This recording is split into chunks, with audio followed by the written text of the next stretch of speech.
Hi నమస్తే guys, welcome to my channel అలా పావనితో. నేను రోజు డైలీ వ్లాగ్స్ అప్లోడ్ చేయడానికి ట్రై చేస్తున్నానండి. 10:30 to 10:45 మధ్యలో అప్లోడ్ చేస్తున్నాను. ఐ హోప్ నా వ్లాగ్స్ నచ్చుతున్నాయి అనుకుంటున్నాను. నచ్చిన వాళ్ళు please like, share and subscribe. ఇది మార్నింగ్ ఇవాళ గురువారం కాబట్టి బాబాకి పులిహోర చేద్దామని రైస్ కడుగుతున్నానండి. యాక్చువల్గా నేను మార్నింగ్ పిల్లలకి లంచ్ బాక్స్లోకి అండ్ బాబాకి కలిపి చేసేస్తాను ప్రతి థర్స్డే. ఇది జనరల్గా మా ఇంట్లో జరిగేది. రైస్ పెట్టేశాక ఫ్రెష్ అప్ అయ్యి రైస్ పెట్టాక నా day starts with Luke warm water. ఖచ్చితంగా 500 ml తాగాలండి. ఒకేసారి తాగగలిగిన వాళ్ళు తాగండి, లేదంటే మధ్య మధ్యలో బ్రేక్ ఇస్తా పని చేసుకుంటా కూడా తాగొచ్చు. జస్ట్ ఇది రోజు చెప్తానండి. జస్ట్ చూసి ఎవరైనా ఇన్స్పైర్ అయితే చాలు. చాలా చేంజెస్ ఉంటాయి మన బాడీలో. నెక్స్ట్ రైస్ కుక్ అయిపోయిందండి. విడిగా వండితే చాలా బాగా కుక్ అవుతుంది. రోజు విడిగానే వండుతానండి. మ్యాక్సిమం రైసెస్ లంచ్ బాక్స్లోకి రైస్ ఐటెం పెట్టడానికి ట్రై చేస్తాను. నేను పెరుగు చూపిస్తున్నాను. పెరుగు నైట్ తోడు పెట్టాను. నిన్న చూపించాను కదా, కవర్ చేస్తే చక్కగా తోడుకుంటుందని. నెక్స్ట్ నిమ్మకాయ పిండేసి సాల్ట్ వేసి పోపు వేయటమేనండి. ఫస్ట్ మనం కలిపేసి ముందు బాబాకు తీసి తర్వాత బాక్సెస్లో పెట్టేస్తాను. అంటే ఫస్ట్ మనం స్నానం చేసి వస్తాం కాబట్టి బాబాకు తీసేసి నెక్స్ట్ క్యారేజ్ బాక్సుల్లో పెట్టడం బాగుంటుందని నేను అలా ఫస్ట్ బాబాకు తీస్తాను. నెక్స్ట్ ఇది ఇంటి దగ్గర నుంచి అమ్మ పంపించిన మాగాయ్. బాగా నూనె వచ్చింది. ఎంత ఓపిక్గా ప్యాక్ చేస్తుంది అంటే మా మదర్, కనీసం ఒక్క డ్రాప్ ఆఫ్ ఆయిల్ కూడా బయటకు రాదు, అంత నీట్గా ప్యాక్ చేసి పంపిస్తుంది. ఇది నేను సరే తను ప్లాస్టిక్లో గ్లాస్ ఆటిట్లో వస్తే అప్పుడప్పుడు పగిలిపోతుందండి. అందుకని ఏం చేస్తున్నారంటే మా మదర్ ఇలా ప్లాస్టిక్ దానిలో పంపించేస్తున్నారు. ప్లాస్టిక్ దానిలో వచ్చాక నేను దాన్ని గ్లాస్ దానిలోకి ట్రాన్స్ఫర్ చేసుకుంటున్నాను. సరే ట్రాన్స్ఫర్ తర్వాత చేయొచ్చు, ముందైతే మార్నింగ్ మన హడావిడిలో పెసరట్టు విత్ మాగాయ పచ్చడి అంటారు కదండి, అది. నెక్స్ట్ పిల్లలకి లస్సీ చేస్తున్నాను. పెద్దాడేమో లస్సీ కావాలన్నాడు, బటర్ మిల్క్ లాగా. నెక్స్ట్ వాడేమో నాకు చిన్నాడేమో పెరుగు పెట్టు, నేను పులిహోరలో పెరుగు తింటాను అంటాడు. వాడికి ఫేవరెట్ అండి. ఇలా మనం కొంచెం ఈ బ్యాటర్ దాంతో చేసేసి కొంచెం వాటర్ పోసి ఈ మూత పెట్టేస్తే అసలు లీక్ అవ్వదండి.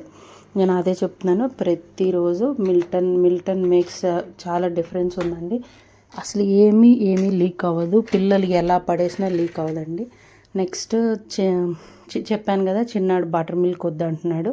సో వాడికి ఇలా క్యారేజ్ దానిలో పెరుగు అండ్ పులిహోర కలిపి పెట్టాను. వాడికి ఒక పెద్ద బాక్స్లో పెట్టేసి లస్సీ పెట్టాను. స్నాక్స్ వచ్చేసి కారపూస హోమ్ మేడ్ పెట్టడానికి ట్రై చేస్తున్నానండి, కానీ టైం చాలటం లేదు. ఇందా నేను చెప్పాను కదా, మమ్మీ పంపించింది గ్లాస్ దానిలోకి ట్రాన్స్ఫర్ చేసేస్తున్నానని. మ్యాక్సిమం గ్లాస్ దానిలోకి ట్రాన్స్ఫర్ చేసి స్టోర్ చేసుకుంటానండి. పంపించేటప్పుడు మాత్రం ప్లాస్టిక్లోనే పంపిస్తారు. గ్లాస్ జార్లో పంపిస్తే పగిలిపోవటం అదంతా వేస్ట్ అవటం మేము ఒకసారి ఫేస్ చేసాం. సో ప్లాస్టిక్ దానిలో పంపిస్తున్నారు, తర్వాత నేను అది ట్రాన్స్ఫర్ చేసుకుంటున్నాను. Easy thing. నెక్స్ట్ కొంచెం నీట్గా క్లీన్ చేసి పెట్టేసుకుంటే గట్టు మీద పెట్టుకుంటే ఎప్పుడు కావాలన్నా వేసుకోవచ్చండి. వేడి అన్నం నెయ్యి పెట్టుకుంటే ఆ టేస్టే వేరుగా ఉంటుంది కదా. మీరేమంటారు నాకు కామెంట్ చేయండి. చాలా నీట్గా క్లీన్ చేసి పెట్టేస్తానండి, మళ్ళీ అది కింద మీద అవ్వకుండా. నెక్స్ట్ ఏంటంటే ఇవాళ లంచ్ ప్లేట్ చూపిద్దాం అనుకుంటున్నాను. నా ఫేవరెట్ పార్ట్ అండి. మా హస్బెండ్ మార్నింగ్ పులిహోర చేశాను, అది లేదు, తను తినరు. సో ఏదో ఒకటి చేయంటే నేను క్యారెట్ రైస్ చేస్తున్నాను. కొత్తగా క్యారెట్ బ్లెండర్ తీసుకున్నానండి, హ్యాండ్ బ్లెండర్ టైప్. దానిలో 4-5 టైప్స్ చేయొచ్చు. నేను అది ఒకసారి వాడాక రివ్యూ చేయడానికి ట్రై చేస్తాను. క్యారెట్ రైస్ చేస్తున్నాను, విచ్ ఇస్ సింపుల్ రెసిపీ. 20 minutesలో అయిపోతుందండి. రైస్ ఉంటే చాలు. నేను మార్నింగ్ రైస్ కుక్ చేశాను కదా, అదే రైస్తో క్యారెట్ రైస్ కూడా చేసేస్తున్నాను. జస్ట్ హోల్ గరం మసాలా వేసేసి నెక్స్ట్ కాజు అండి. అన్నిట్లో కాజు వేస్తే ఆ టేస్ట్ వేరుగా ఉంటుంది. అండ్ అవి అసలు మధ్య మధ్యలో తింటూ ఉంటే మనకి కొద్దిగా ఏదో స్పెషల్ రైస్ తింటున్న ఫీలింగ్ ఉంటుంది కదా. ఇందులో ఒక చిన్న టిప్ ఏంటంటే, క్యారెట్ అసలు మగ్గనివ్వద్దు. జస్ట్ అలా వేసి ఎమ్మటే salt, chilli powder, garam masala వేయాలండి. అది వేగనివ్వద్దు. అది వేగితే ఆ పచ్చివాసన అంతా పోయి క్యారెట్ రైస్ అనేది టేస్ట్ రాదండి. నా చిన్న టిప్ అంతే. నెక్స్ట్ అన్ని స్పైసెస్ వేసేసాక మన ఇష్టం అండి, జీరా పౌడర్, ధనియా పౌడర్ ఏమైనా వేసుకోవచ్చు. నేను అన్ని మసాలాలు అయితే వేయను, జస్ట్ మన నార్మల్గా salt, chilli powder and garam masala వేస్తాను, హోమ్ మేడ్ గరం మసాలా వేసిన తర్వాత రైస్ కూడా పొడి పొడిగా ముందే మనం మెతికి పెట్టుకున్నాం అనుకోండి, చాలా టేస్టీగా ఉంటుంది. దానిలో వేసాక కుస్తీ పడకుండా సో కొంచెం అంతా వేసేసాక కలిపి కొంచెం ఎంతండి 1 మినిట్ కూడా మగ్గనివ్వద్దు. నెక్స్ట్ రైస్ వేసేయటమే. రైస్ వేసి బాగా మిక్స్ చేసి కొంచెం నన్ను అడిగితే మీడియం ఫ్లేమ్ కూడా వద్దండి, సిమ్ అంటారు కదా, లో ఫ్లేమ్లో పెట్టేసి తిప్పితే చాలా బాగా వస్తుంది. బాగా ఎంత సిమ్లో పెడితే అంత బాగుంటుంది. హైలో పెడితే అన్నం మాడిపోతుంది, అదేదో బార్బిక్యూ స్టైల్ రైస్ లాగా స్మెల్ వస్తుంది, అసలు బాగోదు. సో నన్ను అడిగితే సిమ్లో పెట్టి లో ఫ్లేమ్లో పెట్టి తిప్పండి. కొంచెం కొరియాండర్తో గార్నిష్ చేసుకుంటే ఆ ఫ్రెష్ ఫీలింగ్, ఆ రోడ్ సైడ్ ఫీలింగ్ అన్నీ వస్తాయి కదా, అందుకని కొరియాండర్తో గార్నిష్ చేస్తున్నాను. కొంచెం వేసాక ఒక 2 మినిట్సే తిప్పండి, ఎక్కువ తిప్పితే ఆ ఫ్లేవర్ కూడా పోతుంది. సో అన్నీ కొంచెం ఫ్లేవర్ఫుల్గా ఉండాలి కదా, మనం అప్పటికప్పుడు చేసాము రైస్ అంటే ఫ్లేవర్ఫుల్గా ఉండాలి కదా. నెక్స్ట్ నేను లంచ్ ప్లేట్ చూపిస్తున్నానండి. ఇవన్నీ మేము తినేయం, బట్ బాగుంటుందని చూపిస్తాను. పులిహోర పొద్దున బాబాకు చేశాను కదా, pulihora. Next carrot rice. Next ఇది జీరా రైస్ మా ఫ్రెండ్ పంపించారండి, సో అది తిందామని పెట్టుకున్నాను. అండ్ కర్డ్, ఇంతే. అండ్ కర్డ్ జీరా రైస్లో బాగుంటుంది. లంచ్ చేశాక మేము బయటకు వెళ్తున్నాం, ఎందుకంటే ఒక చిన్న బర్త్డే పార్టీ ఉందండి, ఆ పాపకి గిఫ్ట్ తీసుకురావాలి. అండ్ రేపు నెక్స్ట్ డే గృహప్రవేశం ఉంది, దానికి గిఫ్ట్ తీసుకురావాలి. సో బయటకు వెళ్దామని లంచ్ చేసేసి బయటకు వెళ్ళాం. ఇది నా ఫుల్ లుక్. కింద లెగ్గిన్ వచ్చేసి గో కలర్స్లోది, టాప్ వచ్చి మ్యాక్స్లోది, కింద శాండిల్స్ బాటాలో తీసుకున్నానండి, చాలా బాగున్నాయి. ఇంట్లోకి అయితే ఇంకా బాగున్నాయి, కానీ నేను మర్చిపోయి బయటకి వేసుకెళ్ళిపోయాను. ప్యాంట్లూన్స్లో చూసాము, ఒక చిన్న ఫ్రాక్ టైప్ తీసుకున్నాము. చిన్న పాప అండి, 1 ఇయర్ పాప. సో ప్యాంట్లూన్స్లో తీసుకున్నాను. ఆఫర్స్ లేవండి ప్యాంట్లూన్స్లో. ఒకప్పుడు ఒక మంత్ బ్యాక్ అయితే పిచ్చి పిచ్చిగా ఆఫర్స్ ఉన్నాయి. నేను మా పిల్లలకి ఎన్ని షర్ట్స్ తెచ్చానో, చాలా షర్ట్స్ తెచ్చాను. ఇప్పుడైతే ఆఫర్స్ లేవు, సో ఇంట్రెస్ట్ ఉన్న వాళ్ళు తీసుకోవచ్చు. ఈ ఫ్రాక్స్ కూడా ఎంత ముద్దుగా ఉన్నాయోనండి. నా ఫుల్ లుక్ మళ్ళీ తీసుకుంటున్నాను. ఇంటి దగ్గర తీసుకున్న సంగతి నేను మర్చిపోయి మళ్ళీ తీసుకుంటున్నాను. నెక్స్ట్ ఫుడ్ అయితే తినే పనే లేదు కదా, నెక్స్ట్ తినేసాం కదా ఇంట్లోనే. నెక్స్ట్ ఏంటంటే ఇది అక్కడ డైనోసారస్ పార్క్ లాగా పెట్టారండి, చాలా బాగుంది, కిడ్స్ ఎంజాయ్ చేస్తారు. నేను ఆల్రెడీ ఒక షార్ట్ పెట్టాను, బట్ అన్ఫార్చునేట్లీ 400 అండి ఎంట్రీ ఫీజు, అది నచ్చట్లేదు మాకు. నెక్స్ట్ హోమ్ సెంటర్కి వెళ్ళాం గృహప్రవేశానికి, ఏదన్నా గిఫ్ట్ తీసుకుందామని. నాకు ఇది ఫస్ట్ వెళ్ళగానే నచ్చింది. మా హస్బెండ్ అంటున్నారు ఆ తాడులు కట్టి అది ఏం బాగుంది, లుక్కే బాగోలేదు, మేబీ కొన్ని రోజులు పనికి వస్తుందేమో, తర్వాత పనికిరాదని. ఇంకా చాలా వెరైటీస్ ఉన్నాయి, చాలా చూసాం. ఇంకా ఏదైనా చిన్నగా ఇద్దాము, చాలా పెద్దగా వద్దు, మనం తీసుకెళ్ళటం ఇబ్బంది, వాళ్ళు ఎక్కడ పెట్టాలో అర్థం కాదు.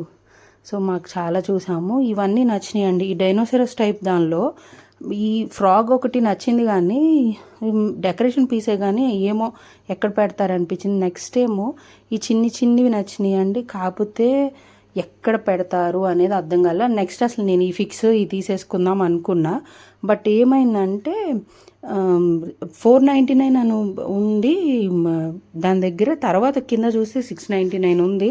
699 వర్త్ కాదనిపించింది. ఇవన్నీ చూసామండి. ఫైనల్గా ఈ వినాయకుడిని తీసుకున్నాము. ఎలా ఉందో నాకు కామెంట్ చేసి చెప్పండి, చాలా బాగుంది కదా. బిల్లింగ్ కోసం వచ్చిన దగ్గర ఇవన్నీ ఒక ర్యాక్ లాగా పెట్టి ఉంచుతారండి, అన్నీ డ్యామేజ్డ్ ఉంటాయి, లేకపోతే ఎక్కువ పోని ఉంటాయి కదా సేల్ అవనివి, అవన్నీ ఇక్కడ పెడతారు. అసలు ఇక్కడ ఇది తీసుకోవడం కూడా వేస్ట్. నేను ఎప్పుడో ఒకసారి తీసుకున్నాను, కానీ ఆల్రెడీ బ్రేక్ అయిపోయిందని మనకు కనపడని కూడా కనిపించలేదు, వాళ్ళు మరి దేంతో స్టిక్ చేశారో. ఇవి వచ్చేసి ఇట్లా బ్రషెస్ పెట్టుకుంటానికి వుడెన్వి. డెకరేటివ్ పర్పస్ అయితే హోమ్ సెంటర్ బెస్ట్ అనిపిస్తుంది, అండ్ అవి క్వాలిటీ కూడా ఉంటాయండి. నేను ఒక్కటి హోమ్ సెంటర్ నుంచి జస్ట్ హ్యాంగర్ కోసం అని తెప్పించి వాష్రూమ్లో అతికించానండి, ఎన్ని రోజులు ఉందో ఇప్పుడు కూడా అలాగే ఉంది. ఇది ఏదన్నా ప్లాంట్ పెట్టుకుంటే చాలా బాగుంటుంది, బట్ మనకి ఇప్పుడు అవసరం లేదులే అని తీసుకోలేదు. బ్యాక్ ఇంటికి వచ్చేసాము. నేను స్కూల్కి వెళ్తున్నాను పిల్లల్ని తీసుకురావడానికి. నా డైలీ రొటీన్లో ఇది ఉండదండి, ఒక్కొక్క రోజు వెళ్తాను, ఒక్కొక్క రోజు మా హస్బెండ్ వెళ్తారు. నాకేమంత ఇంట్రెస్ట్ ఉండదు ఇంతసేపు తిరిగి వచ్చి మళ్ళీ బయటికి వెళ్ళటం. తనకి వర్క్ ఉంది, కాల్ ఉందని నన్ను వెళ్ళమన్నారని నేను వెళ్తున్నాను. రాగానే మళ్ళీ వాళ్ళు ఫ్రెష్ అయ్యే లోపల నేను బ్రెడ్ రోస్ట్ చేసేసి వాళ్ళకి పాలు ఇస్తున్నాను. ఈ బ్రెడ్ నేను జెప్టోలో పెట్టానండి, 0 మైదా. టేస్ట్ కూడా డిఫరెంట్గానే ఉంది. తిని ఒక 4-5 డేస్ అట్లా తిని దాని రివ్యూ ఏంటో చెప్పాలి. నో మైదా అని ఉంది కానీ అది మైదా లేకుండా అసలు బ్రెడ్ ఎలా అవుతుందో మాకైతే అర్థం కాలేదు. అంత గోధుమ పిండి అయితే కాదండి, మైదా మిక్స్ ఉంది. జస్ట్ వాళ్ళ సేల్ కోసం. ఇది జస్ట్ రోస్ట్, కొంచెం కారం వేసేస్తే బాగానే ఉంటుందండి. విత్ మిల్క్ ఎక్సలెంట్గా ఉంటుంది. ఇది 18th డే కదా, అమ్మవారిని పెట్టుకొని పూజ చేసుకుంటున్నాను. ఫస్ట్ థింగ్ అన్నీ క్లీన్ చేసేసి నెక్స్ట్ అప్పుడు కానీ నేను నెక్స్ట్వన్నీ చేయనండి. ఇది ఎస్టర్డే చేసినవన్నీ పూలు తీసి ఏదైనా పచ్చని చెట్టు మీద వేయమని మా మదర్ రోజు చెప్తారు. సో అవన్నీ క్లీన్ చేస్తున్నాను. దీపారాజన కుందులు, ఈ వినాయకుడు, లక్ష్మీదేవి అవన్నీ మా మమ్మీ అంటాం ఏంటంటే రోజు కడగద్దు, అట్లా కడగకూడదేమో, కడగద్దు, ఎందుకు జస్ట్ పసుపు నీళ్ళు జల్లేసి చేసిన పూలన్నీ తీసేసి సరిపోతుందని చెప్పారు. నేను అదే చేస్తున్నాను. కామెంట్ చేయండి ఎవరైనా రోజు అవి వెండివి కడిగితే మంచిది అంటే నేను కడుగుతాను. కడిగిన తర్వాత ఇవన్నీ క్లీన్ చేసేసి ఈ ఆకులు కూడా మార్చాలంటండి కింద. రోజు తమలపాకులు రోజు మారిస్తే మంచిదని మా మమ్మీ చెప్పారు. ఈ గౌరీదేవిని మేమేం చేస్తామంటే మా మదర్ ప్రకారం లాస్ట్ డే ఆఫ్ పూజ కొంచెం నీళ్ళల్లో వేస్తే ఆ గౌరీదేవి కరిగిపోతుంది కదండి. ఆ గౌరీదేవిని మేము మొహానికి రాసేసుకొని స్నానం చేస్తామండి. అంతే. మనం పచ్చని చెట్టు మీద వేయలేము, ఇంకా నీళ్ళల్లో వేసి అది మనం పారబోయలేము. అలా మేము మొహానికి రాసేసుకుంటాం. ఏమో అందరూ అలాగే చేస్తారో లేదో తెలియదు. మా మదర్ అయితే ఆల్మోస్ట్ 20 years నుంచి అలాగే చేస్తున్నారు. నాకు అదే చెప్పారు, గౌరీదేవిని మాత్రం జాగ్రత్తగా ఉంచని, ఏం చేయొద్దు, అట్లా మనం మొహానికి రాసుకోవచ్చు అని. నెక్స్ట్ క్లీన్ చేసేసిన తర్వాత పూలు అసలు కొంచెం లేకుండా తీయటానికి ట్రై చేస్తున్నాను కానీ ఆ బియ్యం కూడా తీయకూడదు అంటండి. లాస్ట్ దాకా ఉంచి అప్పుడు మళ్ళీ దాన్ని ఏదైనా పాయసం చేసుకోవాలంట, అకార్డింగ్ టు మై మదర్. నాకు ఇవన్నీ తెలియదు. మా మదర్ ఇవి 20 years నుంచి ఫాలో అవుతున్నారు, సేమ్ అంతే. తర్వాత ఫ్రెష్గా మనం మళ్ళీ తమలపాకు వేసి పెట్టుకోవాలండి వినాయకుడిని, లక్ష్మీదేవిని. నా దగ్గర ఆవుదూడ ఉంది కాబట్టి నేను ఆవుదూడని పెడుతున్నాను, లేకపోయినా పర్లేదు. వెండి ఉన్నాయి, ఈజీ, బాగుంటాయి, నీట్గా అని పెట్టుకుంటున్నాను. ఏదైనా గోమాతను పెట్టుకోవచ్చు అండి, వెండిదనే కాదు. నెక్స్ట్ దీపారాధన చేసుకోవాలి. ఈ దీపారాజనది ఒక 3-4 years బ్యాక్ తీసుకున్నానండి, బోరోసిల్ అనుకుంటా. దాన్ని ఏంటంటే వెలిగించాక మనం గ్లాస్ బౌల్ పెట్టేసేయచ్చు. గ్లాస్ బౌల్ పెట్టి ఫ్యాన్ వేసినా కూడా అది కొండెక్కదు. నేను ఆల్మోస్ట్ ఒక 6 years నుంచి వాడుతున్నాను నీట్గా. కాకపోతే ఆ గ్లాస్ బౌల్ మెయింటెనెన్సే చాలా కష్టం, అది చూసుకోవాలి. మనం కడగగానే ఎక్కడైనా చాలా సెక్యూర్ ప్లేస్లో పెట్టాలి. ఎక్కడ పడితే అక్కడ పెట్టామనుకోండి అది పగిలిపోతుంది. కానీ యూస్ఫుల్ అండి, కొనండి, యూస్ఫుల్. కానీ ఇప్పుడు చాలా ప్రైస్ ఉన్నాయండి, 700, 800, 900 ఉన్నాయి. నేను అప్పుడే 2 తీసుకోవాల్సింది. హోమ్ సెంటర్లో పెడితే తీసుకున్నానండి ఆఫర్లో. ఇప్పుడైతే 900 కూడా ఉంది అదే సైజ్ తీసుకోవాలంటే. నెక్స్ట్ దీపారాధన అయిపోయిన తర్వాత మళ్ళీ ఫ్లవర్స్తో డెకరేట్ చేసి ధూప్ స్టిక్స్ వెలిగించి మనం అష్టోత్తరం చదువుతాం కదా, అందరూ చేసేదే, నేను చేసేది చెప్తున్నాను అంతే. కాకపోతే రోజు శారీ కట్టుకుందాం అనుకుంటా కానండి, ఒక్కొక్క రోజు కుదురుతుంది, ఒక్కొక్క రోజు కుదరట్లేదు. నాకు కిడ్స్ హోంవర్క్స్ ఉన్నాయంటే నేను పూజ ఫాస్ట్గా చేసేస్తాను. హోంవర్క్స్ లేవు, వాళ్ళు మేనేజ్ చేయగలరు అంటే మాత్రం ఖచ్చితంగా స్లోగా ప్రశాంతంగా చేసుకుంటాను. అండ్ శారీ ప్రిఫర్ చేస్తాను. ఇంకా అష్టోత్తరం చదివేసి చాలాసేపు అష్టోత్తరం చదువుతానండి. లలితా సహస్రనామం చదువుదాం అనుకుని ఒక 2 days చదివానండి. కాకపోతే టైం పట్టేస్తుంది. దాని మూలన నాకు డే మొత్తం లేట్ అయిపోతుంది. పిల్లలు లేట్గా పడుకుంటున్నారు, ఫుడ్ లేట్ అయిపోతుంది. సరే ఈ సంవత్సరం కాదు, వచ్చే సంవత్సరం నుంచి టైం మేనేజ్ చేసుకుందాం అని చెప్పి ట్రై చేస్తున్నాను. ధూప్ స్టిక్స్ అన్నీ అయిపోయాక ప్రసాదం కూడా రోజు ఖర్జూరకాయలో పెట్టమందండి మమ్మీ. పెట్టచ్చు రోజు పాయసం, అలా మనం అవి చేసి అవి మనమే తినాలి, షుగర్ కంటెంట్ ఎందుకులే అని చెప్పి. పూజ అయిపోయిందండి. కొంచెం టైం తీసుకొని చేస్తాను, బట్ ఎక్కువసేపు చేయడానికి నిన్నైతే అవ్వలేదు. హారతి ఇచ్చేసి అమ్మవారికి అద్ది మనం అద్దుకోవాలి. బాబా దగ్గర కూడా వెలిగించానండి ఈవినింగ్. నెక్స్ట్ ఈ పులిహోర నేను బౌల్లో పెడితే ఈ షేప్ వచ్చిందండి. నేను పెరుగు వేస్తున్నాను. మా చిన్నడు ఎక్స్ప్రెషన్ చూడాలి, నేను అది క్యాప్చర్ చేయలేకపోయాను. Thank you for watching. Please subscribe.